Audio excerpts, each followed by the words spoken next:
Cylinder গ্যাসের দাম বেড়ে যাওয়ায় বৈদ্যুতিক চুলার দোকানগুলোতে ভিড় বেড়েছে। বিক্রেতারা বলছেন হঠাৎ করে বিক্রি বেড়েছে বৈদ্যুতিক চুলার। ক্রেতারা বলছেন উপায় না পেয়ে বাধ্য হয়েই কিনতে হচ্ছে বৈদ্যুতিক চুলা। অনুপ পিয়ালের রিপোর্ট। টানা কয়েকদিন ধরে বাজারে সিলিন্ডার গ্যাসের সংকট, দাম বেড়েছে দ্বিগুণের বেশি। রাজধানীর দোকানগুলোতে ভিড় বেড়েছে ক্রেতাদের। তারা বলছেন পর্যাপ্ত গ্যাস না থাকায় বৈদ্যুতিক চুলাই এখন ভরসা।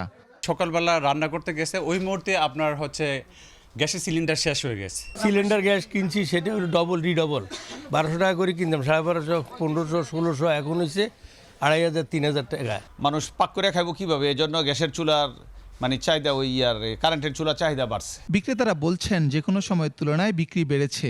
গ্যাসের বোতল তো এখন ধরেন ওরা পাচ্ছে না, পাবলিক সবকিছু বন্ধ করে দিয়েছে সিন্ডিকেটরা। এখন এটা তো মনে করেন ঠেকা নিতেছে মানুষ, এটা তো আর আসলে স্বাভাবিক বেঁচে কেনার মাত্রায় পড়ে না। গ্যাসের চুলাটা ভাই এখন হচ্ছে সংকট, ইলেকট্রিক চুলাটা ভালো চলে। অনুপ পিয়াল, 21 টেলিভিশন, ঢাকা।